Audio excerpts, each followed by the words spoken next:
ഹരേ കൃഷ്ണ. ലൈവായി. ഹരേ കൃഷ്ണ മാതാജി, ശരിയായി. നമുക്ക് തുടങ്ങാം. എഴുതി മാതാജി അല്ലേ? തുടങ്ങാം. തുടങ്ങാം. എല്ലാവർക്കും പ്രണാമം. ശ്രീ ശ്രീ രാധാ ഗോവിന്ദ മന്ദിർ ഇസ്കോൺ മാംഗ്ലൂരിന്റെ ലെവൽ 2 ഭഗവത്ഗീത ക്ലാസ്സിലേക്ക് എല്ലാവർക്കും സ്വാഗതം. ഹരേ കൃഷ്ണ.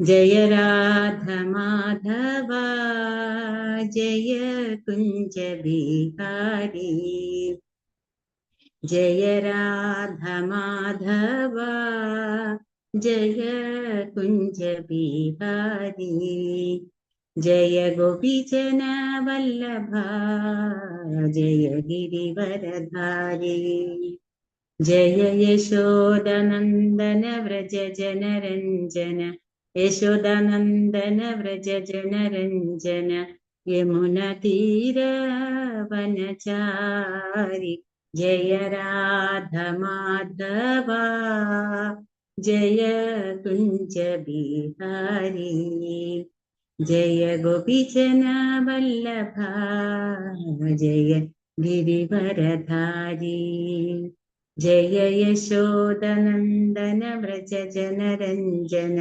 യശോദനന്ദന വ്രജ ജനരഞ്ജന, യമുന തീര വനചാരി, ജയ രാധ മാധവ ജയ കുഞ്ച ബിഹാരി, ജയ രാധാ മാധവ് ജയ രാധാ മാധവ് ജയ രാധാ മാധവ് ജയ രാധാ മാധവ്, ജയ രാധേ ജയ രാധേ ജയ രാധേ, ജയ ശ്രീ രാധേ, ജയ പ്രഭുപാദ് ജയ പ്രഭുപാദ്, ജയ പ്രഭുപാദ് ജയ ശീല പ്രഭുപാദ്, ജയ ഗുരുദേവ് ജയ ഗുരുദേവ്, ജയ ഗുരുദേവ് ജയ ശ്രീ ഗുരുദേവ്, നിതായ് ഗൗര ഹരി ബോൾ ഹരി ബോൾ, നിതായ് ഗൗര ഹരി ബോൾ.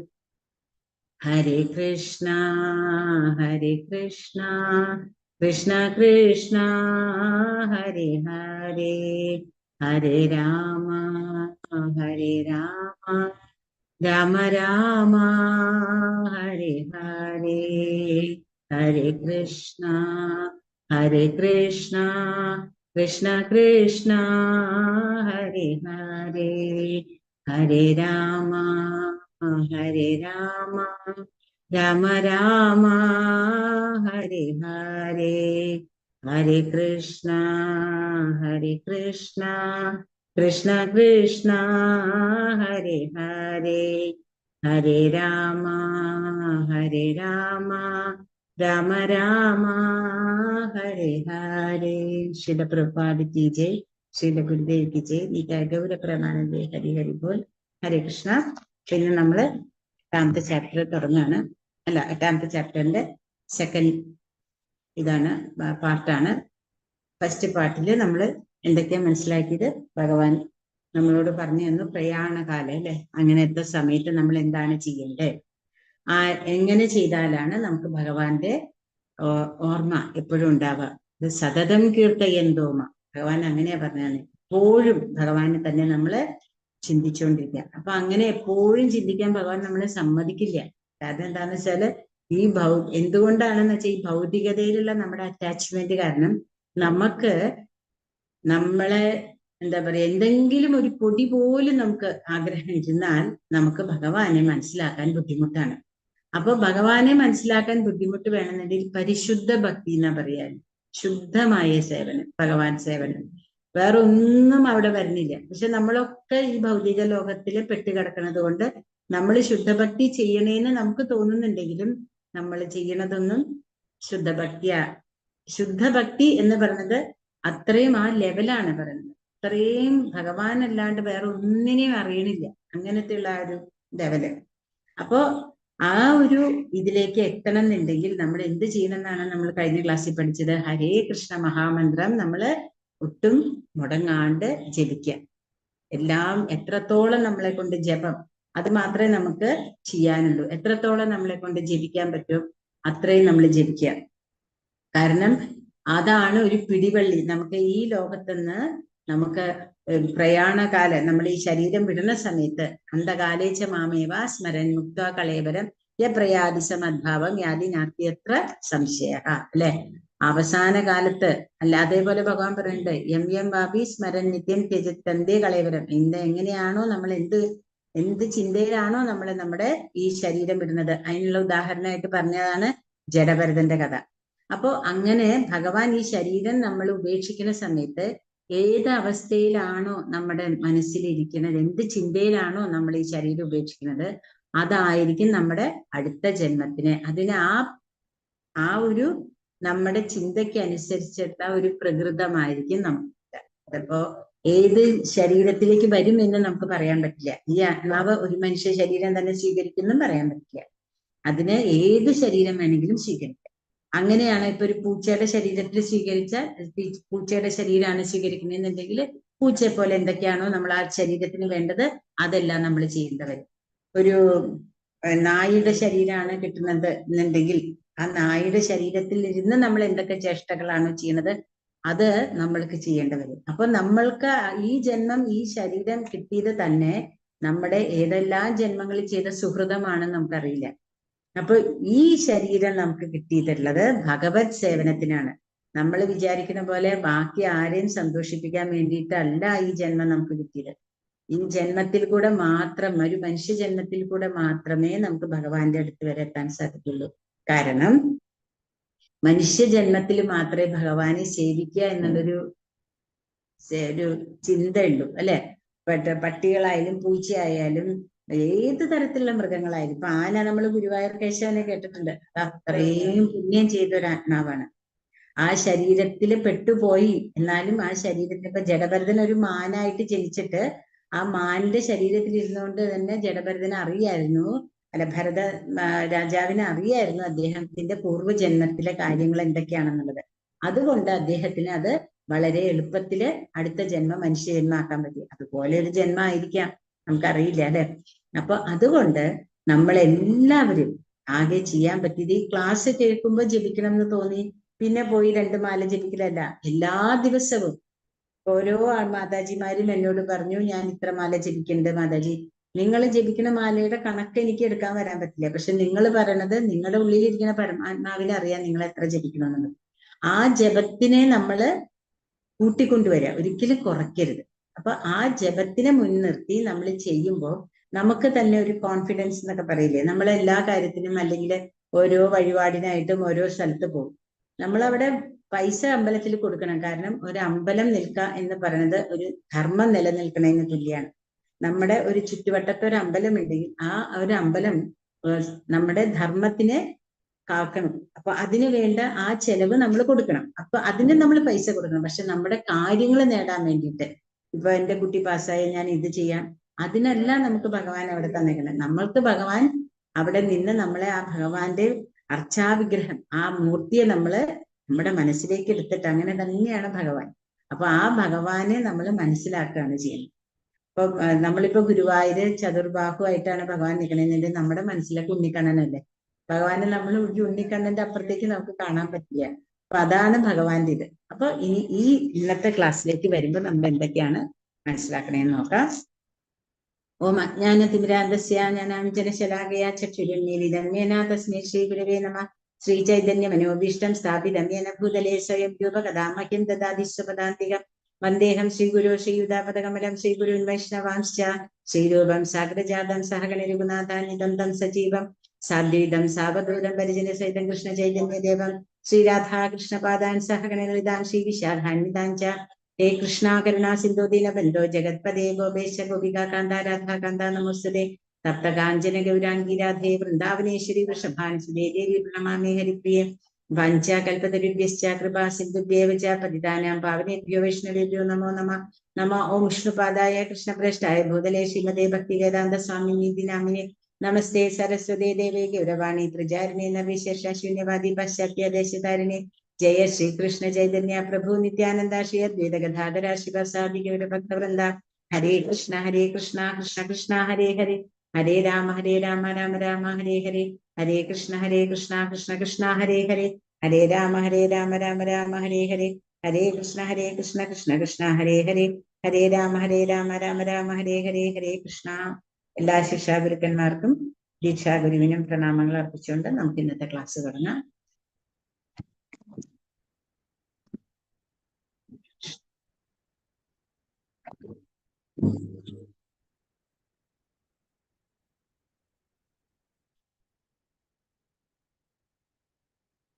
കാണാൻ പറ്റില്ലേ മാതാജി? കാണാൻ പറ്റുന്നുണ്ട് മാതാജി.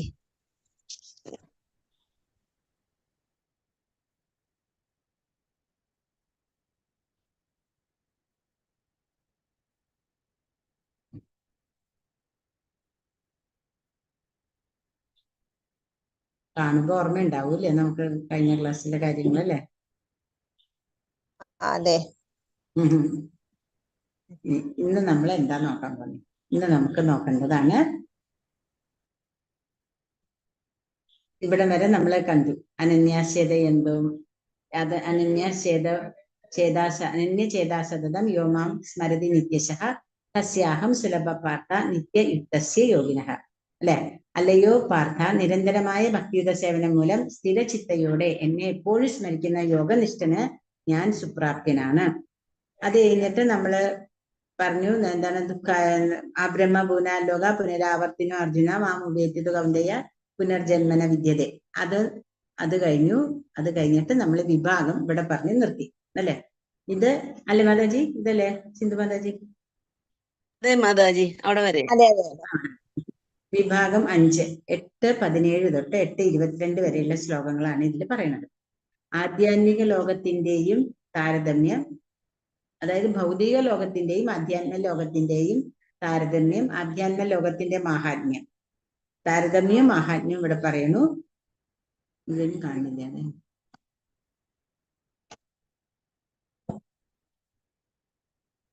അതായത് നിരന്തരം സൃഷ്ടിക്കപ്പെടുകയും, ഭൗതിക ലോകം എന്ന് പറയുന്നത് നിരന്തരം സൃഷ്ടിക്കപ്പെടുകയും നശിപ്പിക്കപ്പെടുകയും ചെയ്യുന്നു. നാശത്തിന്റെ മഹാസമുദ്രത്തിനപ്പുറം, അതായത് നമ്മുടെ ഇവിടെ അതായത് ഈ ഭൗതിക ലോകം ഇങ്ങനെ ഓരോ കാരണങ്ങൾ കൊണ്ട്, ഓരോ പ്രളയങ്ങൾ കൊണ്ട് ഇങ്ങനെ നശിച്ച് പോകുമ്പോഴും ആധ്യാത്മിക ലോകം എന്ന് പറഞ്ഞാൽ ഭഗവാന്റെ ധാമം എപ്പോഴും അവിടെ ഉണ്ടാവും. അവിടെ എത്തണമെങ്കിൽ എന്ത് വേണം? നമുക്ക് അചഞ്ചലമായ ഭക്തി വേണം. ഇവിടെ നമ്മള് അടുത്ത ശ്ലോകം മനസ്സിലാക്കാൻ പോവാണ്. അതായത്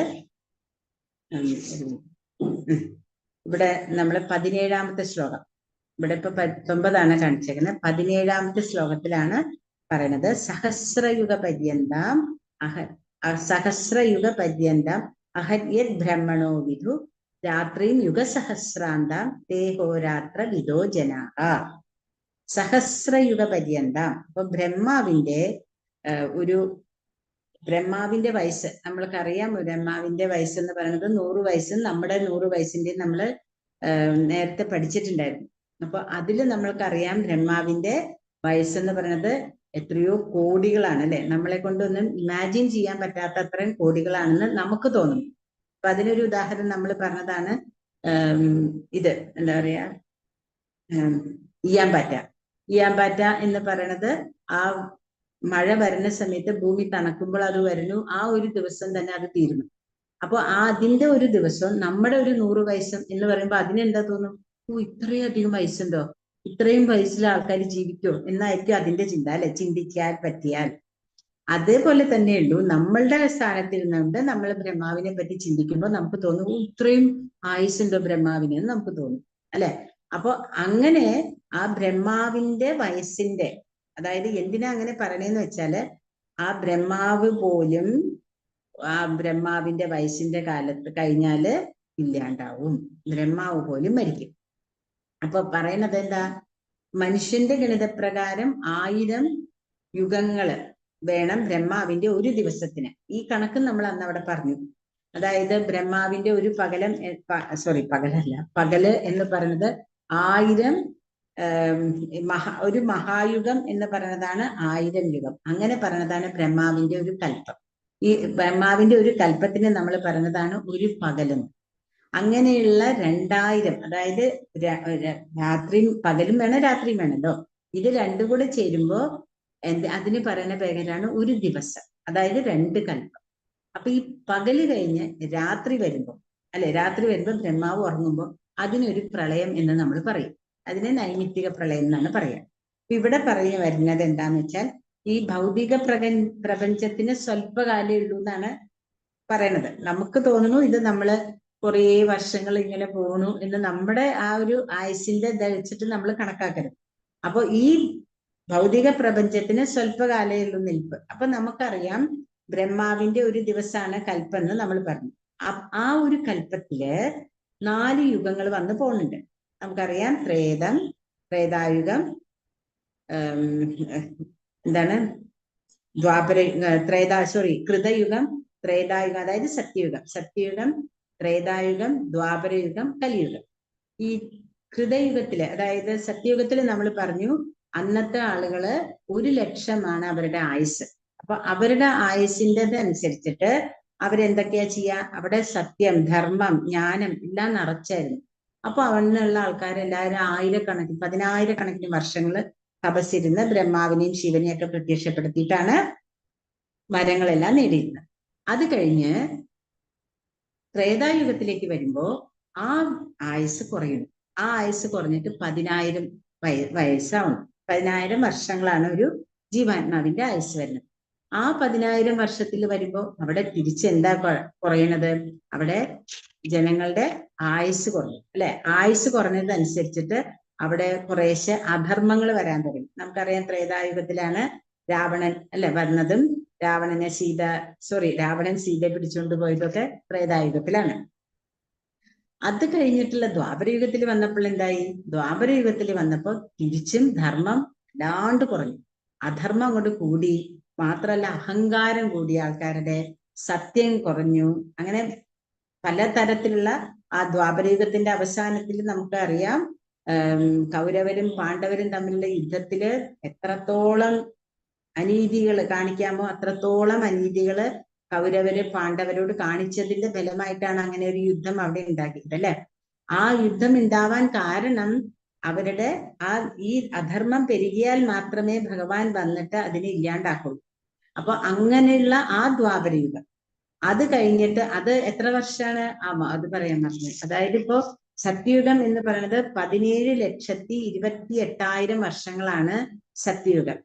ആ സത്യയുഗം കഴിഞ്ഞ് ദ്വാപരയുഗം വരുമ്പോ 12,96,000 വർഷമാണ് ദ്വാപരയുഗം.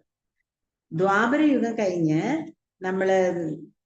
ത്രേതായുഗം, അത് കഴിഞ്ഞിട്ട് ദ്വാപരയുഗത്തിൽ വരുന്നത് 8,64,000 വർഷങ്ങളാണ് ദ്വാപരയുഗം. കലിയുഗം വരുന്നത് 4,32,000 വർഷമാണ് കലിയുഗം.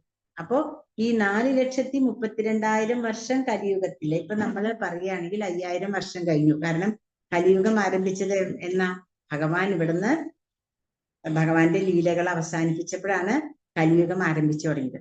അപ്പൊ ഈ കലിയുഗത്തിന്റെ ആരംഭം മുതല് ഇത്ര വർഷമേ ആയിട്ടുള്ളൂ. അപ്പൊ തന്നെ നമ്മൾ പറയുന്നു എന്തൊക്കെയാ ഇവിടെ ഇപ്പൊ നടക്കണേ, ഇനിയിപ്പോ ഇതെങ്ങനെയാ അതൊക്കെ, അല്ലെ? അത്രയും അധർമ്മങ്ങൾ നമ്മൾ പല സ്ഥലത്തുകളെ കാണുകയാണ്. അതിലും ഒരു നല്ല കാര്യമുണ്ട്. കാരണം ത്രേതായുഗത്തിൽ നമ്മൾ പറഞ്ഞു അവിടെ നമ്മൾക്ക് തപസ് ചെയ്യാം, സത്യയുഗത്തില് തപസ് ചെയ്യാൻ പറ്റുമെന്ന് പറഞ്ഞു. ത്രേതായുഗത്തില് നമ്മൾക്ക് എന്തൊക്കെയാണ് യജ്ഞങ്ങളും യാഗങ്ങളും എല്ലാം ചെയ്തു. ദ്വാപരയുഗം വന്നപ്പോൾ നമ്മളെ വിഗ്രഹങ്ങളെ ആരാധിക്കാനുള്ള ഒരു ഇതെങ്ങനെയാണെന്ന് വിഗ്രഹാരാധനയെ പറ്റി പറഞ്ഞു. എന്നാൽ കലിയുഗത്തില് ഇതൊന്നും നമ്മളോട് ചെയ്യാനായിട്ട് ഭഗവാൻ പറയുന്നില്ല. കലിയുഗത്തില് ഭഗവാൻ നമ്മളോട് പറയണത് എന്താ, നാമസങ്കീർത്തനം. നമ്മൾ വേറെ ഒന്നും ചെയ്യണ്ട, ഭഗവാന്റെ തിരുനാമം ജപിച്ചാൽ മതി. ഇതാണ് കലിയുഗത്തിൽ നമുക്ക് തന്നിട്ടുള്ള ഭാഗവത ധർമ്മം. കലിസന്ധരണോപനിഷത്തിലും ഇത് തന്നെയാ പറഞ്ഞത്. ഹരേർ നാമ ഹരേർ നാമ ഹരേർ നാമൈവ കേവലം കലോ നാസ്തൈവ ഗതിരന്യഥ. അതല്ലാണ്ട് വേറെ യാതൊരു തരത്തിലുള്ള മാർഗം ഇല്ല എന്നാണ് നമ്മളോട് പറയുന്നത്. അപ്പൊ നമ്മൾ ഈ ഭഗവത്ഗീത കേൾക്കണേ എന്തിനാ? നമ്മൾ ഭഗവത്ഗീത കേൾക്കണത് ഈ ശരീരത്തിൽ ഇരുന്ന് ഭഗവാന്റെ സേവയാണ്. നമുക്ക് കീർത്തനം, സ്മരണം, കീർത്തനം, അതിലേറ്റവും മുഖ്യമാണ് ശ്രവണം. ആ ശ്രവണമാണ് നമ്മളിപ്പോ ചെയ്തുകൊണ്ടിരിക്കുന്നത്. അപ്പൊ ശ്രവണം നമ്മൾ വെറുതെ കേട്ടാൽ മതിയോ? അല്ല, അല്ലെ? കേൾക്കണ ശ്രവണത്തിന് അതിൻ്റെതായ മഹത്വം നമ്മൾ കൽപ്പിക്കണം. ആ മഹത്വം കൽപ്പിക്കുന്നത് എന്തിനാന്ന് വെച്ചാൽ അതിൽ ഭഗവാൻ പറഞ്ഞിട്ടുള്ള ഓരോ വാക്കുകളാണുള്ളത്. ഭഗവാൻ അർജുനന് ദ്വാപരയുഗത്തില് ഈ കലിയുഗത്തിലെ ജനങ്ങൾക്ക് വേണ്ടി അർജുനനെ നിമിത്തമാത്രം ഭവസവ്യസാചി എന്ന് ഭഗവാൻ ഈ പറയുന്നുണ്ട്. അപ്പൊ ആ ഒരു അർജുനനിൽ കൂടെ ഭഗവാൻ നമ്മൾക്കാണ് ഈ ജ്ഞാനം തന്നത്. അല്ലാണ്ട് അർജുനന് ഭഗവാനെ പറ്റി അറിയാഞ്ഞിട്ടല്ല, ഈ ജ്ഞാനം നമ്മൾക്ക് മനസ്സിലാക്കാനാണ്.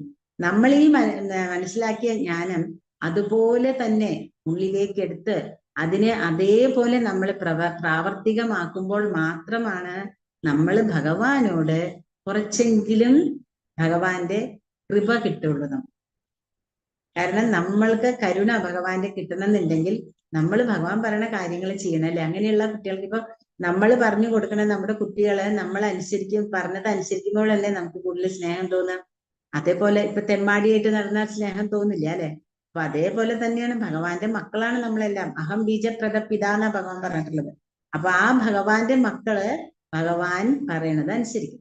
ഭഗവാനാണ് നമുക്ക് പറഞ്ഞു തന്നുള്ളത്. കലിയുഗത്തില് ഞാൻ നാമരൂപം സങ്കീർത്തന യജ്ഞം എന്ന് 10ാമത്തെ ഇതിൽ ഭഗവാൻ പറയുന്നുണ്ട് വിഭൂതി യോഗത്തില്. അപ്പൊ അത് എന്താണ്? ഹരേ കൃഷ്ണ കൃഷ്ണ കൃഷ്ണ ഹരേ ഹരേ ഹരേ രാമ രാമ രാമ ഹരേ ഹരേ, അങ്ങനെയാണ്. അപ്പോ നമ്മൾ പറഞ്ഞു വന്നു. അത് കഴിഞ്ഞിട്ട് അപ്പൊ ഇതിന്റെ ഇടയിലൊക്കെ ചെറിയ ചെറിയ പ്രളയങ്ങളൊക്കെ പോകും. അതൊന്നും സ്ഥിരമുള്ളതല്ല. ഇപ്പൊ ഇത് വന്നു, ദ്വാപരയുഗം കഴിഞ്ഞപ്പോ ഒരു പ്രളയം ഉണ്ടായി, ദ്വാപരം മുഴുവനും പോയി, നമുക്ക് അറിയാവുന്നതാണ്. അങ്ങനെയുള്ളതല്ലാണ്ട് ഈ ബ്രഹ്മാവിന്റെ ഒരു പകല് കഴിഞ്ഞിട്ടുള്ള പ്രളയം ഉണ്ടാവും. അത് കഴിഞ്ഞ് ഒരു ദിവസം കഴിഞ്ഞാൽ ഒരു പ്രളയം, 2 ഇത് കഴിഞ്ഞിട്ട്. അത് കഴിഞ്ഞിട്ട് ബ്രഹ്മാവ് തന്നെ അങ്ങോട്ട് പോകും. ബ്രഹ്മാവ് അടക്കം എല്ലാവരും കാരണോദകശായി അത്യന്തിക പ്രളയം. മറ്റേത് ഒരു ഈ പകല് കഴിഞ്ഞ് രാത്രിയാവുമ്പോൾ ഒരു പ്രളയം വരും. 100 വർഷം കഴിയുമ്പോൾ ഒരു പ്രളയം വരും. അത് കഴിഞ്ഞ് എല്ലാ ജീവജാലങ്ങളും ഭഗവാനിലേക്ക്, അത് എല്ലാ ബ്രഹ്മാണ്ടങ്ങളും അത്യന്തിക പ്രളയമാണ്. അപ്പൊ അങ്ങനെ ഈ പ്രളയത്തിലെല്ലാം ഭഗവാനിലേക്ക് ലയിക്കല്ല, ഭഗവാനിലേക്ക് ചേരും. പിന്നെ എപ്പോഴാണോ തിരിച്ചും ഒരു സൃഷ്ടി വരുന്നത്, അപ്പോൾ ഈ ജീവജാലങ്ങളെല്ലാം തിരികെ വരും. അപ്പോൾ ഈ ഭഗവാന്റെ ഭക്തന്മാർക്ക് മാത്രം, പ്യുവർ ഡിവോട്ടീസ്, അവർ പരിശുദ്ധ ഭക്തന്മാർക്ക് മാത്രം ഇതിലൊന്നും പെടാണ്ട് നേരെ ഭൗതിക ലോകത്തിലേക്ക് പോവാം. അതെങ്ങനെയാണ് ഇനി നമ്മൾ വരുന്ന ശ്ലോകങ്ങളിൽ പഠിക്കും. 8-18 ശ്ലോകാണ്. അവ്യക്താദ്യക്ത സർവ പ്രഭവത്യഹരാഗമേ രാത്ര്യാഗമേ പ്രലീയന്തേ തത്രൈവാവ്യക്ത സഞ്ജകേ.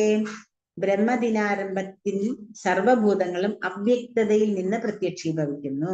അപ്പൊ ഒരു പകല് കഴിഞ്ഞ് അടുത്ത പകല് വരും. അപ്പൊ രാത്രി എന്ന് പറയുന്നതും പകലിന്റെ അത്രയും സെയിം തന്നെയാണ്. ഇത് എന്താ പറയാ, ദൈർഘ്യം എത്രയാണോ പകലിന്റെ ദൈർഘ്യം അത്ര തന്നെ രാത്രിയുടെ ദൈർഘ്യം. അപ്പൊ ആ ഒരു രാത്രി കിടന്നുറങ്ങി കഴിഞ്ഞാൽ പിറ്റേ ദിവസം പകല് വരും. ആ പകല് വരുമ്പോ അവ്യക്തതയിൽ നിന്നാണ് ഇതെല്ലാം പ്രത്യക്ഷീഭവിക്കുന്നത്. അത് നമ്മൾ ഇനി ഭാഗവതമൊക്കെ പഠിക്കുമ്പോഴൊക്കെ നമുക്ക് ക്ലിയർ ആയിട്ട് മനസ്സിലാക്കാൻ പറ്റും. അത് കുറച്ച് ഡീറ്റെയിൽ ആയിട്ടുള്ളതാണ്. അത് കഴിഞ്ഞിട്ട് പിന്നെ ഇവിടെ പറയണു, അടുത്ത ശ്ലോകത്തിൽ പറയണു, ഇവിടെ ബ്രഹ്മാവിന്റെ ഇത് പറയാണ്. പരമപദ പ്രാപ്തിയിലെ 18ാമത്തെ ശ്ലോകത്തില് ബ്രഹ്മാവിന്റെ ഒരു ദിവസം, ബ്രഹ്മദിനാരംഭത്തിൽ സർവഭൂതങ്ങളും അവ്യക്തതയിൽ നിന്ന് പ്രത്യക്ഷപ്പെടുന്നു. ബ്രഹ്മാവിന്റെ രാത്രിയാവുമ്പോൾ ഇതെല്ലാം ലയിക്കുകയും ചെയ്യുന്നു.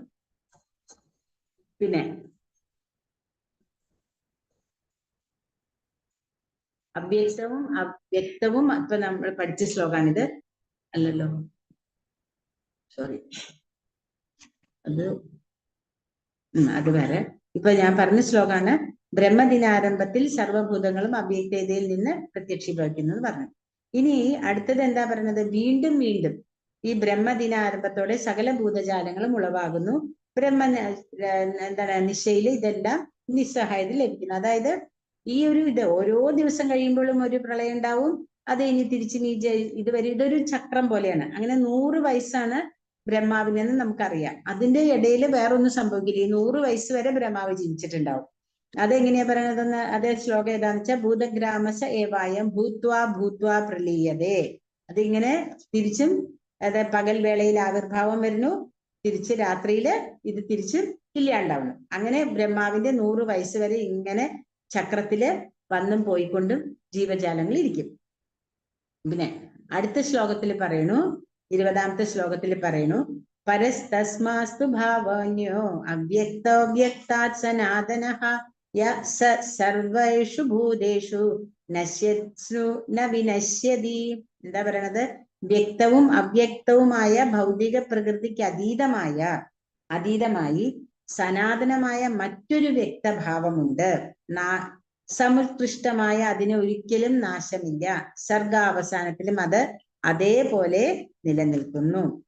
അപ്പൊ ഭഗവാൻ, നമ്മൾ ഇത് 7ാമത്തെ അധ്യായത്തിൽ പഠിച്ചിട്ടുണ്ട്. ഉത്തമ അധമ ശക്തികളെ പറ്റി, ഭഗവാന്റെ പ്രകൃതി ഭേദങ്ങളെ പറ്റി പറയുന്നുണ്ട് അല്ലെ. അപരേയം ഇതസ്തന്യാം പ്രകൃതിം വിധിമേ പരാം ജീവഭൂത മഹാബാഹോ ഏതം ധാര്യതേ ജഗത് എന്ന് ഭഗവാൻ അവിടെ പറഞ്ഞു തരുന്നുണ്ട് നമുക്ക്. അപ്പൊ എന്റെ ഈ ശക്തി കൂടാണ്ട് എനിക്ക് ജീവസത്തകൾ, ഈ പ്രകൃതിയെ ചൂഷണം ചെയ്യുന്ന ജീവസത്തകൾ ഉണ്ടെന്ന് നമുക്ക് ഭഗവാൻ പറഞ്ഞു തരുന്നു. അപ്പോ അതിനെപ്പറ്റി പറയാണ് ഇവിടെ. വ്യക്തവും അവ്യക്തവുമായ ഭൗതിക പ്രകൃതിക്ക് അതീതമായ സനാതനമായ മറ്റൊരു ഭാവമുണ്ട്. അപ്പോ ഇവിടെ ഉദ്ദേശിക്കുന്നത് എന്താ വെച്ചാൽ അതീന്ദ്രിയവും സനാതനവുമാണ് ശ്രീകൃഷ്ണന്റെ ആത്മീയ ശക്തി അല്ലെ. അപ്പൊ ആ ആത്മീയ ശക്തി ഭൗതിക പ്രകൃതിയുടെ പരിണാമങ്ങൾക്കൊന്നും ബാധകമല്ല. അത് വേറെയാണ്. അത് നമ്മളെ ആത്മാവായാലും പരമാത്മാവായാലും ഒരിക്കലും ഈ ഭൗതിക പ്രകൃതിയുടെ പരിണാമങ്ങൾക്കൊന്നും ഇടവരുന്നില്ല. അങ്ങനെ അതാണ് ഈ അവ്യക്തവും വ്യക്തവുമായ ഭൗതിക പ്രകൃതിക്ക് അതീതമായി സനാതനമായ മറ്റൊരു വ്യക്തഭാവമുണ്ട്. എന്നിട്ട് പറയുന്നു, അവ്യക്തോക്ഷര ഇത്യുക്താൽ തമാഹു പരമാംഗതി യം പ്രാപ്യന നിവർത്തന്തേ തദ്ധാമ പരമം മമ. വേദാന്തികൾ അവ്യക്തമെന്നും അക്ഷയമെന്നും വിശേഷിപ്പിക്കുന്നതും പരമമായ പ്രാപ്യസ്ഥാനമെന്ന് അറിയപ്പെടുന്നതും ഒരിക്കൽ എത്തിച്ചേർന്നാൽ പിന്നെ മടങ്ങി വരേണ്ടാത്തതുമായ എൻ്റെ പരമധാമം. അപ്പൊ ഭഗവാന്റെ ധാമം എന്താണ്? പേര് ഗോലോക വൃന്ദാവനം. അപ്പൊ ഈ ഗോലോക വൃന്ദാവനത്തിൽ എത്തിച്ചേർന്നിട്ടുള്ള ആത്മാക്കള്, അത് നേരത്തെ പറഞ്ഞ പോലെ ഭക്തന്മാർക്ക് ഒരിക്കലും ഈ ഭൗതിക പ്രകൃതിയുടെ ഈ പ്രശ്നങ്ങളിൽ ഒന്നും ചെന്ന് ഇടപെടേണ്ട. ഓരോ രാത്രിയില് എന്താണ് ബ്രഹ്മാവിന്റെ രാത്രിയില് പ്രളയത്തിൽ പെട്ട് പോവുക, അത് കഴിഞ്ഞ് തിരിച്ചും വരിക, ഇങ്ങനെ ഈ ചക്രത്തിൽ കിടന്ന് കറങ്ങേണ്ടത് ഭക്തന്മാർക്ക് ഇത് ബാധകമല്ല. അതാണ് പറയണത്. അതായത് ഗോലോക വൃന്ദാവനത്തിനെ പറ്റി പറയണ കേട്ടാൽ നമുക്കിങ്ങനെ കൊതിയാവും. അത്രയും സുരഭി പശുക്കളുടെ പാലുകൾ അവിടെ ഇങ്ങനെ കൊണ്ട് വരുന്നു. അതുപോലെ തന്നെ അനേകായിരം ലക്ഷ്മി ദേവി ദേവന്മാരാണ് ഭഗവാന്റെ, നമുക്കറിയാം അനേകം ലക്ഷ്മിമാരാണ് ഭഗവാന്റെ പാദസേവ ചെയ്യണത്. ഗോലോകധാമിനി, അത് ഇതില് നമ്മുടെ ബ്രഹ്മസംഹിതയിൽ അത്രയും വിശദമായിട്ടാണ് ഓരോന്ന് പറഞ്ഞു തരുന്നത് നമുക്ക്. എന്താ പറയാ, ഭഗവാന്റെ ചിന്താമണി ഗൃഹമാണ് ഭഗവാന്റെ ഇത്. അങ്ങനത്തെ കല്ലുകളാണ്, അവിടുത്തെ രത്നങ്ങൾ പതിപ്പിച്ചിട്ടുള്ളതാണ്. അപ്പൊ അത്രയും വിശേഷപ്പെട്ട ആ ഗോലോക വൃന്ദാവനത്തിലേക്കാണ് ഭക്തന്മാര് എത്തിച്ചേരുന്നത്. അങ്ങനെയുള്ള ചില ഭക്തന്മാരാണ് നമുക്കറിയുന്നത്. ശീലപ്രഭുപാദ, നമ്മുടെ സിദ്ധാന്ത സരസ്വതി ഗോസ്വാമി, ഗോസ്വാമികള് അല്ലെ. അങ്ങനെയുള്ള എല്ലാ ഗോസ്വാമിമാരും എത്തിച്ചേർന്നിരിക്കുന്നത് എവിടെയാണ്? ഭഗവാന്റെ ഗോലോക വൃന്ദാവനത്തില്. കാരണം അവരെല്ലാവരും ഒരു അവരുടേതായ, അതായത് പ്രത്യേകമായ ഈ ഒരു ദൗത്യമായിട്ടാണ് അവർ വരുന്നത്. അല്ലാണ്ട് നമ്മളെ പോലെ ഇങ്ങനെ കാമ്യകർമ്മങ്ങളിൽ പെട്ടുള്ളവരല്ല അവരൊന്നും. അതുകൊണ്ടാണ് അവർക്ക് എല്ലാവർക്കും ഇത്രയധികം ഇവിടെ ചെയ്യാനായിട്ട് സാധിക്കുന്നത്. പിന്നെ എന്താ പറയുന്നത്? പുരുഷസ പരം പാർത്ത ഭക്ത്യാ ലഭസ്തന്യ യസ്യാന്ത സ്ഥാനിഭൂതാനിയേന സർവമിതം തദം. ശുദ്ധമായ ഭക്തി കൊണ്ട് മാത്രമേ ഭഗവാനെ നമുക്ക് പ്രാപിക്കാൻ സാധിക്കുള്ളൂ. സർവരിലും മഹത്തമനായ ആ പരമ ദിവ്യോത്തമ പുരുഷൻ സ്വധാമത്തിലെങ്കിലും സർവവ്യാപിയും സർവത്തെയും ഉൾക്കൊള്ളുന്നവനുമാണ് അദ്ദേഹം. ഇവിടെ ഭഗവാന്റെ ആത്മീയ ലോകവും ഭഗവാനെ പറ്റി നമുക്ക് പറഞ്ഞു തരാണ്. എന്താണ്? കൃഷ്ണന്റെ ധാമം കൃഷ്ണനിൽ നിന്ന് വ്യത്യസ്തമല്ല. അത് നമ്മൾക്കറിയാലേ. ഭഗവാന്റെ നാമം, രൂപം, ലീലകള് എല്ലാം ഭഗവാനും ഒരേപോലെ എല്ലാം തുല്യമാണ്. അപ്പൊ ഭഗവാനെ പോലെ തന്നെ ഭഗവാന്റെ നാമരൂപത്തിലുള്ള അവതരണമാണ് കലികാലത്തിൽ ഭഗവാന്റെ നാമരൂപത്തിലുള്ള അവതരണമാണ് ഹരേ കൃഷ്ണ മഹാമന്ത്രം. അതുകൊണ്ടാണ് എല്ലാവരോടും ഹരേ കൃഷ്ണ മഹാമന്ത്രം ജപിക്കാൻ പറയുന്നത്. പിന്നെ അത് കഴിഞ്ഞിട്ടുള്ള എന്താ പ്രത്യേകത? സനാതനമാണ്. അതായത് എന്നും നിത്യമാണ് അല്ലെ. സനാതനം നിത്യമാണ്, അതിനൊരിക്കലും നാശമില്ല. അക്ഷയം എന്ന് പറഞ്ഞാലും കൃഷ്ണന്റെ ശക്തി ഒരിക്കലും നശിക്കാത്തതാണ്, ഭൗതിക ശക്തി പോലെയല്ല. പിന്നെ എന്താ? അവിടെ ഗോലോക വൃന്ദാവനത്തില് പരമാനന്ദമാണ്. അവിടെ ഒരിക്കലും ദുരിതങ്ങളോ കഷ്ടങ്ങളോ പ്രശ്നങ്ങളോ ഒന്നുമില്ല. അവിടെ ചിന്താമണി ഗൃഹമാണ് നമ്മൾ പറഞ്ഞു അല്ലെ. അതുകൊണ്ട് കൽപ്പവൃക്ഷങ്ങളാണ് അവിടെ ഉള്ളത്. അപ്പൊ എന്താഗ്രഹം നമുക്ക് നിറവേറ്റി തരും. പക്ഷെ അവിടെ ചെന്നാൽ നമുക്കൊന്നും ഇല്ല ആഗ്രഹിക്കാൻ. കാരണം എല്ലാം ഉണ്ട്, ഭഗവാന്റെ സേവ ചെയ്യണം. അങ്ങനെ എല്ലാം കൊണ്ടും ആകർഷണമാണ്. എന്നാൽ വ്യക്തവുമാണ്, അവ്യക്തമായ പ്രകൃതിക്ക് അതീതമാണ്. എല്ലാവരുടെയും എന്താണത്? പരമമായ ലക്ഷ്യസ്ഥാനമാണ്.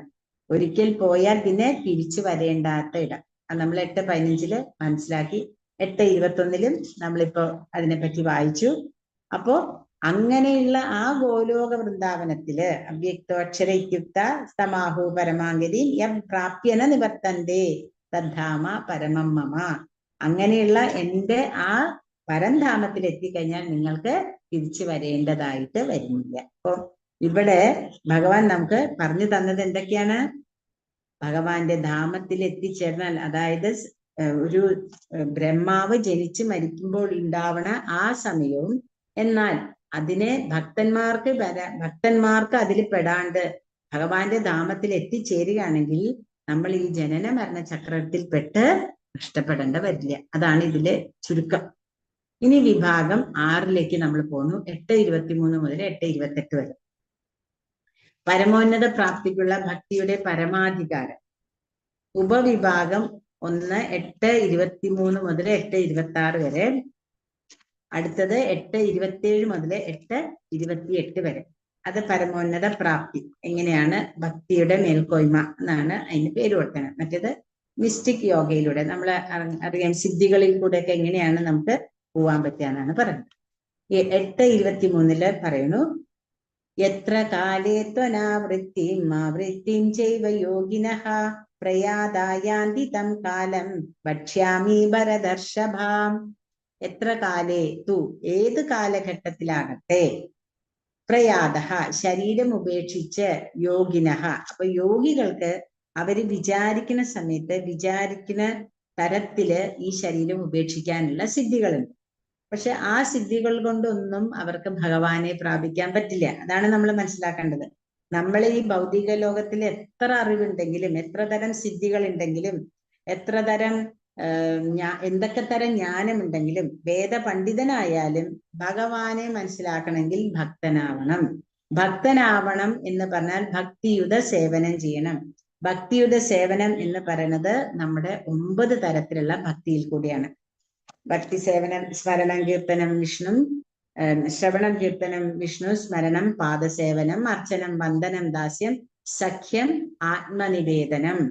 ആ 9 തരത്തില് പറ്റിയില്ലെങ്കിൽ 3 തരത്തിലെങ്കിലും ശ്രവണം കീർത്തനം സ്മരണം, ഈ 3 തരത്തിൽ എങ്ങനെയാണോ നമ്മൾ ഭഗവാനെ സേവിക്കുന്നത്, ആ സേവിക്കുന്നതിനനുസരിച്ചിട്ടായിരിക്കും നമ്മൾക്ക് ഭഗവാനെ നമ്മൾ ചെയ്യണ ഭക്തി. നമ്മൾ ശ്രവിക്കുന്നു, ഭഗവാനെ പറ്റിയുള്ള കാര്യങ്ങൾ കേൾക്കണം, കീർത്തിക്കുക. പിന്നെ നമ്മൾ എന്താ ചെയ്യേണ്ടത്? ആ കേട്ടതിനെ നമ്മൾ മറ്റുള്ളവരിലേക്ക് എത്തിക്കാനായിട്ട് പരിശ്രമിക്കുക, അല്ലെ? പിന്നെ സ്മരിക്കുക ഭഗവാന്റെ കഥകള്, ലീലകള്, ഭഗവാൻ എന്തൊക്കെയാ ആ വൃന്ദാവനത്തിൽ ഓടിക്കളിച്ച് നടന്നത്, യശോദാമ്മയുടെ, അങ്ങനെ പലതരത്തിലുള്ള കഥകളുണ്ട് ഭഗവാന്റെ. അത് മാത്രമല്ല, ഭഗവാന് നിറയെ കഥകൾ നമുക്കറിയാം, അല്ലെ? ആ അതെല്ലാം നമുക്ക് എന്തിനാ അത് കേൾക്കണമെന്ന് പറയണത്? നമ്മുടെ ഒരു സെക്കൻഡ് പോലും ഭഗവാനിൽ നിന്ന് മാറാത്ത വിധം അങ്ങനെ നമുക്ക് പരിശ്രമിക്കണം. കാരണം അത് അത്രയും എളുപ്പമല്ല, അതുകൊണ്ടാണ്. അപ്പോ എന്താ പറയണത്? അങ്ങനെയുള്ളവരെ എന്താ ചെയ്യണത്? ഏത് കാലത്തിൽ ജനിച്ചോ മരിച്ചോ എന്ന് നമുക്ക് നോക്കേണ്ട ആവശ്യമില്ല. അതേസമയം യോഗികൾക്കാണെങ്കില് അവര് പുനർജന്മമുണ്ട് എന്നാണ് ഭഗവാൻ ഇവിടെ തീർത്തു പറയുന്നത്. ഹേ ഭരതശ്രേഷ്ഠ, ഏതേതു കാലങ്ങളിൽ ദേഹത്യാഗം ചെയ്യുന്ന യോഗിക്ക് പുനർജന്മം വേണ്ടി വരില്ല എന്നും, ഏതേതു കാലങ്ങളിലായവർ വീണ്ടും ജനിക്കണമെന്നുള്ളത് ഇനി നിനക്ക് പറഞ്ഞുതരാം. ഇവിടെ പറഞ്ഞു തരുന്നത് യോഗികൾക്ക് പുനർജന്മം ഇല്ല എന്ന് പറയുന്നത് ഭക്തന്മാരായ ആളുകളെയാണ് ഉദ്ദേശിക്കുന്നത്. അല്ലാണ്ട് സിദ്ധികൾ കിട്ടിയ ആളുകളാണെങ്കിലും അവിടെ നിന്ന് വീണ്ടും ഭഗവാന്റെ ഭജനം ചെയ്ത് ഭഗവാന്റെ ഭക്തി ചെയ്താൽ മാത്രമേ അവർക്ക് ഭഗവാന്റെ ധാമത്തിൽ എത്താൻ പറ്റുള്ളൂ. എന്നാലും അവരുടെ ശരീരം ഉപേക്ഷിക്കുന്നത് ഏത് സമയത്താണോ ആ സമയം അനുസരിച്ച് അവരെവിടെ എത്തിച്ചേരുന്നുള്ളതാണ് നമ്മൾ ഇനി മനസ്സിലാക്കാൻ പോണത്. 8:24 പറയുന്നു, അഗ്നിയുടെയോ ജ്യോതിഷന്റെയോ സാന്നിധ്യത്തിലോ പകലുള്ള ശുഭമുഹൂർത്തത്തിലോ ശുക്ലപക്ഷത്തിലോ ഉത്തരായണ കാലത്തോ ഇഹലോകം വിടുന്ന ബ്രഹ്മജ്ഞാനി ഭഗവാനെ പ്രാപിക്കും. അഗ്നിർ ജ്യോതിരഹ ശുക്ല ഷൺമാസ ഉത്തരായണം തത്ര പ്രയാത ഗച്ഛന്തി ബ്രഹ്മവിദോ ജനാഹ. നമുക്കറിയാം, ഭീഷ്മ പിതാമഹൻ ഉത്തരായണം കാത്തു കിടന്നതും ഭഗവാനെ മാത്രം നോക്കിക്കൊണ്ട് തന്നെ ആ ശരീരം ഉപേക്ഷിച്ചു. അപ്പോൾ നമ്മൾ ആ ഭഗവാനെ നോക്കിക്കൊണ്ടിരുന്നത് കൊണ്ട് അദ്ദേഹം ഭഗവാന്റെ ലോകത്തെത്തും. അത്രയും ഉള്ള യോഗി. അദ്ദേഹം പറയുമ്പോൾ ഒരു ക്ഷത്രിയനായിരുന്നു. ആ ക്ഷത്രിയനായിട്ടുള്ള ആ ക്ഷത്രിയ ധർമ്മത്തിൽ കൂടെ തന്നെ അദ്ദേഹം ഭഗവാനെ വേണ്ടി സമർപ്പിച്ച് എല്ലാം ചെയ്യാൻ സാധിച്ചു. അതാണ് ഭഗവാൻ പറഞ്ഞത്, സ്വധർമ്മം ഉപേക്ഷിക്കരുത്. നമ്മൾ സ്വധർമ്മത്തിൽ നിന്നുകൊണ്ട് തന്നെ നമുക്ക് ഭഗവാനെ മനസ്സിലാക്കാൻ സാധിച്ചാൽ, അങ്ങനെയുള്ള ഒരു യോഗി ഏതിലാ പോകുന്ന പറയണത്? അഗ്നിയുടെയോ ജ്യോതിസിന്റെയോ സാന്നിധ്യത്തിലോ പകലുള്ള ശുഭമുഹൂർത്തത്തിലോ.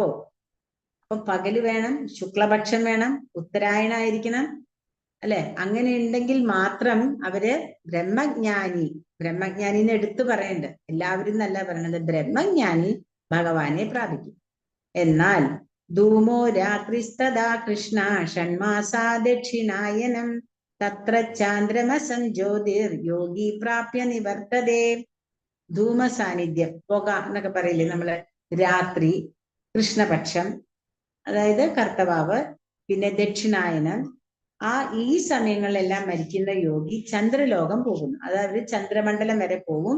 എന്നിട്ട് ആ ചന്ദ്രമണ്ഡലം എന്ന് പറയുമ്പോൾ അതിനെ പറ്റിയൊക്കെ നമ്മൾക്ക് അറിയാൻ പറ്റും. അതായത് അവിടെ നമ്മളുടെ ഒരു ദിവസം എന്ന് പറയുന്നത് അവിടെ നമ്മുടെ 6 മാസം എന്ന് പറയുന്നത് അവിടെ ഒരു ദിവസം, അങ്ങനെയൊക്കെയുള്ള ഒരു കണക്കൊക്കെ ഉണ്ട്.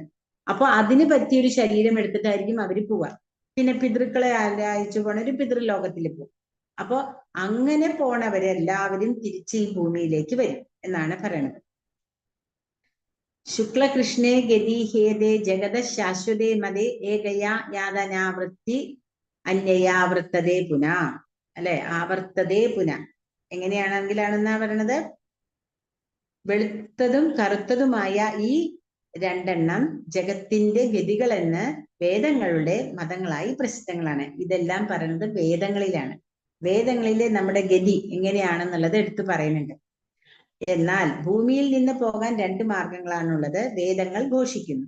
ഒന്ന് പ്രകാശത്തിലും മറ്റേത് അന്ധകാരത്തിലും. വെളിച്ചത്തിലൂടെ പോയവർ തിരിച്ചു വരാറില്ല, ഇരുട്ടിലൂടെ പോയവർ മടങ്ങി വന്നേ പറ്റും. ഇപ്പൊ വെളിച്ചത്തിലൂടെ എന്ന് പറയുന്നതിന്റെ അർത്ഥം, വേറൊരു അർത്ഥം കൂടെ എന്താന്ന് വെച്ചാൽ ജ്ഞാനം, അതായത് ഭഗവാനെ കുറിച്ചുള്ള അറിവ് കിട്ടിയാൽ മാത്രം പോരാ, ഭഗവാന്റെ നമ്മൾ ഭഗവാൻ പറഞ്ഞതിനനുസരിച്ചിട്ട് ആ പൂർണ്ണമായി ഭഗവാനിലേക്ക് നമ്മുടെ അജ്ഞത നീങ്ങിയാൽ മാത്രമേ നമുക്ക് ഭഗവാനെ മനസ്സിലാക്കാൻ പറ്റുള്ളൂ. അങ്ങനെ അജ്ഞത നീക്കിയിട്ട് മനസ്സിലാക്കിയിട്ടുള്ള യോഗികള്, അങ്ങനെയുള്ള ആ ഭക്തന്മാര് ഭഗവാന്റെ അതായത് വെളിച്ചത്തിൽ കൂടെ പോണു എന്നാണ് പറയുന്നത്. ഭഗവാനെ കുറിച്ച് തീരെ അറിവില്ലാത്തവരാ, ജ്ഞാനത്തിൽ മുഴുന്നിരിക്കുന്നവരാണ് ഇരുട്ട്, അല്ലെ? അപ്പൊ അവർക്ക് ഇരുട്ടിൽ കൂടെ തന്നെ പോയിവാൽ അവര് തിരിച്ച് വരേണ്ടി വരും. അവര് തിരിച്ചു വരുമ്പോൾ നമുക്ക് ഒരിക്കലും പറയാൻ പറ്റില്ല അവർക്കൊരു മനുഷ്യജന്മം കിട്ടുന്ന. നമ്മൾ 6ാമത്തെ അധ്യായത്തിൽ പഠിച്ചു, യോഗികൾ അല്ലെങ്കിൽ ഭഗവാനെ കൂടുതൽ എന്താ പറയാ സമാധി അങ്ങനത്തെ എല്ലാ അവസ്ഥയിൽ ശരീരം ഉപേക്ഷിച്ചുള്ളവരാണെങ്കിൽ അവരുടെ ഇടയിൽ വെച്ചിട്ട് അവർ വിട്ടിട്ടുണ്ടെങ്കിൽ കൂടെ അവരെ തിരിച്ച് നല്ല ഗൃഹങ്ങളിൽ, അല്ലെ, നല്ല ശ്രീമതാംഗേഹെ നല്ല നല്ല ഇതിൽ വന്ന് ഐശ്വര്യമുള്ള സ്ഥലങ്ങളിലെല്ലാം വന്ന് ജനിക്കാൻ സാധിക്കുമെന്ന് നമ്മൾ 6ാമത്തെ അധ്യായത്തിൽ പഠിച്ചിട്ടുണ്ട്. അപ്പൊ ഈ 2 വഴികളും അറിഞ്ഞാലും ഭക്തന്മാർക്ക് പ്രശ്നമില്ല, അവർക്ക് ഹാപ്പിയാണ്. എന്താ കാരണം? അവർക്ക് ഇതിലൊന്നും ബാധകമില്ല. അവര് എന്തൊക്കെ ഈ 2 വഴികൾ അറിഞ്ഞാലും അവർക്ക് ഇത് ഒന്നും അവരെ സംബന്ധിക്കുന്ന വിഷയമേ അല്ല. അവര് നേരിട്ട് തന്നെ ഭഗവാന്റെ അടുത്തേക്ക് പോകണം. അപ്പൊ ഇവിടെ ശരീരം വിടാനുള്ള വഴികൾ പറയുന്നു. യോഗികൾ, ജ്ഞാനികൾ സമയകാലയളവ് പകലിൽ ബ്രഹ്മജ്യോതിസിനെ പ്രാപിക്കുന്നു. കർമ്മകാന്ഡികൾ അതായത് കാമ്യകർമ്മങ്ങൾ ചെയ്യുന്നവരെല്ലാവരും രാത്രിയിൽ മുതലായവ ചന്ദ്രലോകം പോകുന്നു, വീണ്ടും ഭൂമിയിൽ ജനിക്കുന്നു. ഭക്തന്മാർക്ക് ഏത് സമയത്ത് ശരീരം ഉപേക്ഷിച്ചാലും അവരെവിടെ എത്തും? കൃഷ്ണലോകത്തിലെത്തും. ഭക്തനാവാനായിട്ട് നമ്മളെല്ലാവരും പരിശ്രമിക്കും. കാരണം എന്തായാലും നമ്മളെല്ലാവരും ഇവിടുന്ന് പോകും. അപ്പൊ ഭഗവാന്റെ അടുത്തേക്ക് പോവല്ലേ നല്ലത്. ഭഗവാന്റെ അടുത്തേക്ക് പോകുമ്പോൾ നമ്മൾ തിരിച്ചും ഈ ജനന മരണ ചക്രത്തിൽ വന്ന് പെടേണ്ട ആവശ്യമില്ല. ഇനി അടുത്ത ശ്ലോകത്തിൽ എന്താ പറയണത്? 27ാമത്തെ ശ്ലോകത്തിൽ പറയുന്നു, നൈതേ ശ്രുതി പാത്ത ജാനാൻ യോഗി മുഹ്യതി കശ്ചന തസ്മാത് സർവേഷു കാലേഷു യോഗയുക്തോ ഭവാർജുന. എന്താ പറയണത്? അതായത് ഹേ പാർത്ഥ, ഈ രണ്ട് വഴികളും അറിയുന്ന യോഗി, അതായത് ഒരു കൃഷ്ണഭക്തൻ, ഇതിലൊന്നിലും ഈ പറയുന്ന മോഹത്തിലും ഞാൻ എന്താ പറയാ പകല് തന്നെ എനിക്ക് മരിക്കണം, അല്ലെങ്കിൽ ഞാൻ ശരീരം ഉപേക്ഷിക്കുമ്പോൾ എനിക്ക് ഭഗവാനെ എന്താ പറയാ സൂര്യന്റെ പകൽ വെളിച്ചത്തില് വെളുത്ത പക്ഷത്തില് വേണം, ഇതൊന്നും നമ്മൾ വ്യാമോഹം വേണ്ട. ഇങ്ങനത്തെ ഒരു ചിന്തയും നമുക്ക് വേണ്ട. കാരണം എന്താ? ഈ ഒരു ചിന്ത കൊണ്ട് നമുക്ക് യാതൊരു ആവശ്യമില്ല. നമ്മൾ ഭഗവാനെ മാത്രം ചിന്തിച്ചാൽ മതി. അജാമിളൻ ചെയ്തത് കണ്ടില്ലേ? മരണസമയത്ത് ഒന്നും കൃഷ്ണ നാരായണ എന്ന് സ്വന്തം പുത്രനെ വിളിച്ചിട്ട് പോലും ഭഗവാൻ വന്ന് അനുഗ്രഹം കൊടുത്തത് അജാമിളന്. അപ്പൊ പിന്നെ ഭഗവാനെ എപ്പോഴും വിളിക്കുന്നവര് ഭഗവാൻ വെറുതെ കൈ കാണാണ്ട ഭാഗത്തിലിരിക്കില്ലല്ലോ. അപ്പൊ അതുകൊണ്ട് എപ്പോഴും ഭഗവാന്റെ ഭക്തിയില് ഉറച്ചു നിന്നാൽ മതി. അവർക്ക് അനാസക്തസ്യ വിഷയാൻ യഥാഹം ഉപയുജ്യതേ എന്ന് രൂപഗോസ്വാമി നമുക്ക് പറയുന്നുണ്ട്. യാതൊരു തരത്തിലുള്ള അനാസക്തസ്യ വിഷയാൻ, വേറെ യാതൊരു വിഷയമില്ലാണ്ട് ഭഗവാനെ കൃഷ്ണനെ മാത്രം ചിന്തിച്ചുകൊണ്ട് പോണ ആ ഒരു ഭക്തന് ഇതിനെ പറ്റിയോ യാതൊരു തരത്തിലുള്ള ചിന്തകളുടെയും ആവശ്യമില്ല. ഇനി ഇതിന്റെ ലാസ്റ്റ് ശ്ലോകാണ്. വേദേഷു യജ്ഞേഷു തപസ്സു ചൈവ ദാനേഷു യത് പുണ്യഫലം പ്രതിഷ്ഠം അത്യേതി തത്സർവമിദം വിദിത്വാ യോഗി പരം സ്ഥാനമുപൈതി ചാദ്യം. എന്താ പറയണത്? ഭക്തിമാർഗം സ്വീകരിച്ചത് കൊണ്ട് വേദപഠനം, യജ്ഞാചരണം, ദാനം, കാമ്യകർമ്മങ്ങൾ എന്നിവയാൽ നേടാവുന്ന പുണ്യങ്ങളൊന്നും മനുഷ്യന് നഷ്ടപ്പെടുന്നില്ല. ഭഗവത് സേവനം കൊണ്ട് തന്നെ മേൽപ്പറഞ്ഞ പുണ്യഫലങ്ങളെല്ലാം ഭക്തന് ലഭിക്കുന്നു. കൂടാതെ അവസാനം അയാൾ സനാതനമായ പരമധാമത്തിൽ എത്തുകയും ചെയ്യുന്നു. വേദേഷു യജ്ഞേഷു തപസ്സു ചെയ്യുക, അതായത് വേദങ്ങൾ അറിഞ്ഞാലോ തപസ് ചെയ്താലോ യജ്ഞങ്ങൾ ചെയ്താലോ ദാനേഷു പുണ്യഫലം പ്രതിഷ്ഠ, നമുക്ക് ദാനങ്ങളെല്ലാം ചെയ്താൽ പുണ്യഫലങ്ങളെല്ലാം കിട്ടും, അതിനൊന്നും ഒരു കുഴപ്പമില്ല. എന്നാലും ഭഗവാന്റെ അടുത്ത് എത്തണില്ല. ഭഗവാന്റെ അടുത്ത് എത്തണമെങ്കിൽ എന്താ വേണ്ടത്? ഭഗവത് സേവനം കൊണ്ട് മാത്രമേ നമുക്ക് ഭഗവാന്റെ അടുത്ത് എത്താൻ പറ്റുള്ളൂ. അങ്ങനെ ഭഗവാന്റെ അടുത്ത് എത്താൽ അയാള് പരമധാമമായ ഭഗവത് സേവനത്തിന് വേണ്ടി ഭഗവാന്റെ പരമധാമത്തില് എത്തിച്ചേരുന്നാണ് പറഞ്ഞത്. അവിടെ പറയണത് എന്താ? നമ്മള് സർവമിതം വിദിത്വ, ഇതം വിദിത്വ, അതായത് ഭഗവത്ഗീതയിലെ ഭഗവാൻ 7ാമത്തെ അധ്യായത്തില് കൃഷ്ണന് ഉപദേശിച്ചിട്ടുള്ളത് പോലെ തന്നെ നമ്മൾ ഭക്തന്മാരിൽ നിന്ന് കേൾക്കണം. ഇതം വിദിത്വ വളരെ പ്രധാനപ്പെട്ട ഒരു കാര്യമാണ്. അതായത് പാലില് പാമ്പിന്റെ വിഷം ഒരു തുള്ളി വീണാലും പാമ്പ് നക്കിയ പാല് നമ്മൾ കുടിക്കില്ല, കാരണം അതിൽ വിഷമുണ്ട്. അതുപോലെയാണ് അഭക്തന്മാരിൽ നിന്ന് നമ്മള് ഭഗവാന്റെ ജ്ഞാനത്തെ കുറിച്ച് കേൾക്കുന്നത്. അപ്പോൾ നമ്മുടെ ഗുരു ശിഷ്യ പരമ്പര, നമുക്ക് അത്രയും മഹത്തമായ ഒരു ഗുരു ശിഷ്യ പരമ്പരയില് ഈ 4 വിഭാഗത്തിൽ നിന്ന് ഏതിലായാലും ഭഗവാനെ കുറിച്ച് കേട്ടാൽ മാത്രമേ നമുക്ക് ശരിയായിട്ടുള്ള ജ്ഞാനം കിട്ടുള്ളൂ. വേറെ ഏത് ഭഗവത്ഗീത കേട്ടാലും ശരിയാണ്, നമ്മൾക്ക് ഭഗവാനെ കുറിച്ച് ഇത്രയും അറിവ് കിട്ടില്ല. നമ്മൾക്ക് ഭഗവത്ഗീത കുറച്ചൊക്കെ മനസ്സിലാവുമായിരിക്കും, കാരണം അവര് പറഞ്ഞുതരാം, അവര് എന്താണ് ഭഗവാന്റെ കാര്യങ്ങള് പറഞ്ഞാലും അവരൊരിക്കലും കൃഷ്ണൻ പറഞ്ഞു എന്ന് അവര് പറയണില്ല, അല്ലെ? അവർക്ക് കൃഷ്ണൻ ഒരിക്കലും ഭഗവാനല്ല. ഭഗവാനാണെങ്കിൽ തന്നെ കൃഷ്ണനെ അവര് ദിവ്യോത്തമ പുരുഷനായ ഭഗവാനായിട്ട് അവരെടുക്കണില്ല. അപ്പോ അതുകൊണ്ട് നമ്മള് വളരെ ശ്രദ്ധിക്കണം. നമ്മുടെ ഗുരു ശിഷ്യ പരമ്പരയിൽ കൂടെ തന്നെ കേൾക്കാനും അത് മറ്റുള്ളവരിലേക്ക് എത്തിക്കാനും നമ്മൾ സാധിക്കണം. ഇപ്പൊ നമ്മുടെ ശിക്ഷാഗുരുക്കന്മാരിൽ കൂടെ കേട്ടത് എന്താണോ അത് നമ്മൾ ഇവിടെ ഇരുന്ന് നമ്മളെല്ലാവരും കൂടെ അത് മനസ്സിലാക്കണം. അപ്പൊ ഓരോരുത്തർക്കും ഈ ശിക്ഷ, അതായത് ഈ ഭഗവാന്റെ കാര്യങ്ങള് മറ്റുള്ളവർക്ക് എത്തിച്ചു കൊടുക്കാൻ പറ്റും. അപ്പൊ ഇവിടെ ഈ അധ്യായം ഇവിടെ അവസാനിക്കുകയാണ്. അധ്യായത്തിനെ കുറിച്ചുള്ള 8ാമത്തെ ഇതില് ഒന്നും കൂടെ പറയണു.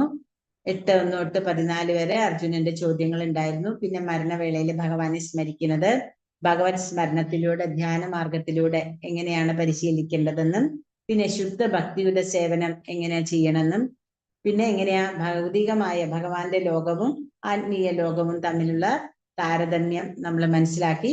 പിന്നെ പരമോന്നത പ്രാപിക്കാനുള്ള ഭക്തിയുടെ പരമാധികാരം ഭഗവാൻ നമുക്ക് പറഞ്ഞു തന്നു. വേദേഷു യജ്ഞേഷു തപസ്സു ചെയ്വ ദാനേഷു യത് കന്യ ഫലം പ്രതിഷ്ഠം, അല്ലെ? അത്യേതി തത്സർവം ഇതം വിദിത്വാ യോഗി പരം സ്ഥാനം ഉപേതി ചാദ്യം. അതായത് വേദങ്ങളോ എല്ലാം ചെയ്താലും ശരി, എന്റെ ധാമത്തിൽ എത്തണമെന്നുണ്ടെങ്കിൽ നിങ്ങൾ ഭക്തരാവണം അല്ലെ. അങ്ങനെയുള്ളവര് മാത്രമേ ഭഗവാന്റെ പരമധാമത്തിൽ എത്തിച്ചേരാൻ സാധിക്കുള്ളൂ എന്നാണ് ഭഗവാൻ ഇവിടെ പറഞ്ഞത്. ഹരേ കൃഷ്ണ കൃഷ്ണ കൃഷ്ണ ഹരേ ഹരേ ഹരേ രാമ രാമ രാമ ഹരേ ഹരേ. ശില പ്രഭാത് കി ജയ്. ശില ഗുരുദേവ് കി ജയ്. ഗൗര പ്രമാനന്ദേ. ഹരേ ഹരേ.